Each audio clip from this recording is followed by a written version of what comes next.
Hi, welcome to master mind, where truth meets clarity.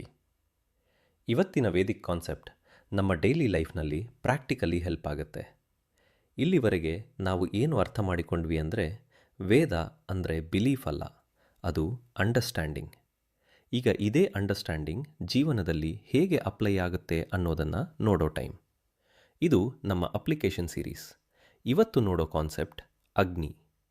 ವೇದಗಳಲ್ಲಿ ಅಗ್ನಿ ಅಂದರೆ ಫೈರ್ ಅಲ್ಲ, ಅಗ್ನಿ ಅಂದರೆ ಎನರ್ಜಿ ಆಫ್ ಟ್ರಾನ್ಸ್ಫರ್ಮೇಷನ್. ಈ ಎನರ್ಜಿ ಡೈಜೆಷನ್ನಲ್ಲಿ, ಆ್ಯಕ್ಷನ್ನಲ್ಲಿ, ಕ್ಲಾರಿಟಿನಲ್ಲಿ ಕೆಲಸ ಮಾಡುತ್ತೆ. ಅಗ್ನಿ ಬ್ಯಾಲೆನ್ಸ್ಡ್ ಇದ್ದಾಗ mind clear, decision quick, action smooth. ಅಗ್ನಿ ಡಿಸ್ಟರ್ಬ್ಡ್ ಆದಾಗ ಡಿಲೇ, ಕನ್ಫ್ಯೂಷನ್, ಫಟೀಗ್. ವೇದಗಳು ಇದನ್ನು ಉಪದೇಶವಾಗಿ ಹೇಳಲ್ಲ, ಸಿಸ್ಟಮ್ ಆಗಿ ಎಕ್ಸ್ಪ್ಲೈನ್ ಮಾಡುತ್ತವೆ. ಅಗ್ನಿ ಅರ್ಥ ಮಾಡಿಕೊಂಡ್ರೆ ನಮ್ಮ ಎನರ್ಜಿ ಸ್ಟೇಟ್ ಎಲ್ಲಿ ಚೇಂಜ್ ಆಗ್ತಿದೆ ಅನ್ನೋದು ಕ್ಲಿಯರ್ ಆಗುತ್ತೆ. ಎನರ್ಜಿ ಲೆವೆಲನ್ನು ಯಾವಾಗಲೂ ಮೇಂಟೈನ್ ಮಾಡೋದು ಇಂಪಾರ್ಟೆಂಟ್. ಅದೇ ಜೀವನದ smooth flow. Thank you for watching this video. If you like this concept, like ಮಾಡಿ, ಫಾಲೋ ಮಾಡಿ ಮತ್ತು ಮಾಸ್ಟರ್ ಮೈಂಡ್ಗೆ ಸಬ್ಸ್ಕ್ರೈಬ್ ಮಾಡಿ.